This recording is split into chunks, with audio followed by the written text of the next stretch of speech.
बड़ी खबर आ रही है, एएसपी अनुज चौधरी को लेकर आज अनुज चौधरी की याचिका पर सुनवाई की जाएगी। इलाहाबाद हाई कोर्ट में सुनवाई होगी। अनुज चौधरी के वकील पक्ष रखेंगे।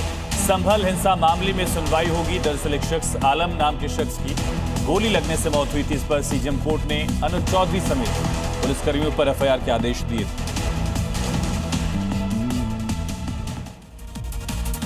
मध्य प्रदेश की राजधानी भोपाल में इस्लामिक हिजरी कैलेंडर इन दिनों राजनीतिक घमासान की वजह बन गया है। दरअसल इस पर सियासी हंगामा इसलिए हो रहा है क्योंकि कांग्रेस नेता मनोज शुक्ला ने 50,000 हिजरी कैलेंडर छपवाए हैं, जिन्हें वो मस्जिदों और दरगाहों में बांट रहे हैं। दीवार पर टंगा ये वही इस्लामिक हिजरी कैलेंडर है जिसको लेकर बीजेपी कांग्रेस पर भड़की हुई है और मनोज शुक्ला के कैलेंडर बांटने को तुष्टीकरण की राजनीति बता रही है, जबकि दूसरी तरफ कांग्रेस को इसमें कुछ गलत नहीं नजर आ रहा। उन्हें उम्मीद है कि मनोज शुक्ला के इस कदम से मुस्लिम समाज की कांग्रेस से कनेक्टिविटी और मजबूत होगी।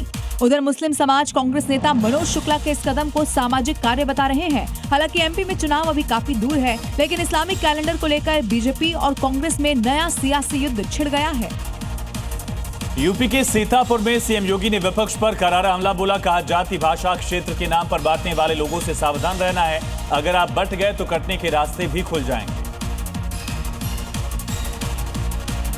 समाजवादी पार्टी के सांसद अफजाल अंसारी ने केंद्र सरकार पर तीखा हमला बोला। अफजाल अंसारी ने कहा कि जब लोकसभा अध्यक्ष खुद ये कह रहे हैं कि प्रधानमंत्री को संसद में खतरा है, तो ये चिंता का विषय है। ऐसे में देश उनके हाथों में कितना सुरक्षित है। बीजेपी नेता दिलीप घोष ने बंगाल सरकार पर हमला बोला। ममता बनर्जी पर हमला बोलते हुए घोष ने कहा, लोगों को ऐसी सरकार बनानी चाहिए जो हिंदुओं की रक्षा कर पाए। महाराष्ट्र जिला परिषद चुनाव में महायुति गठबंधन ने 552 सीटों पर जीत दर्ज की है। विपक्ष पर निशाना साधते हुए महाराष्ट्र के मुख्यमंत्री ने कहा कि विपक्ष में लड़ने की इच्छा शक्ति ही नहीं बची। जेजेडी प्रमुख तेज प्रताप यादव ने बड़ा बयान दिया। कहा, आरजेडी के गद्दारों ने मेरे पिता को भी बर्बाद कर दिया। मेरी बहन को बार बार बेइज्जत किया। वहां मेरे पिता के फैसले का अब क्या मतलब रह गया।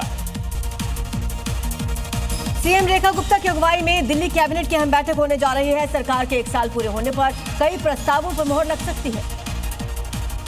दिल्ली के मंगोलपुरी में एक छात्र की चाकू मारकर हत्या कर दी गई। हमलावर युवक पर चाकू से वार कर फरार हो गए। पुलिस टीम सीसीटीवी फुटेज की जांच कर आरोपियों की तलाश कर रही है।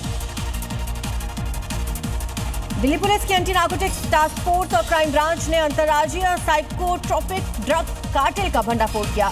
जांच टीम ने बिहार में नकली दवा बनाने वाली फैक्ट्री का पर्दाफाश किया है। अब तक 8 लोगों की गिरफ्तारी हो चुकी है।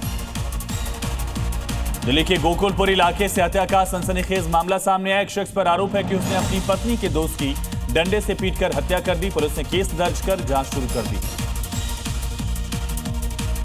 दिल्ली के ख्याला में एक पार्क के अंदर नाबालिग युवक की हत्या कर दी गई है। पुलिस टीम आसपास लगे सीसीटीवी फुटेज खंगाल रही है। आरोपी की तलाश में कई टीमें गठित कर दी गई।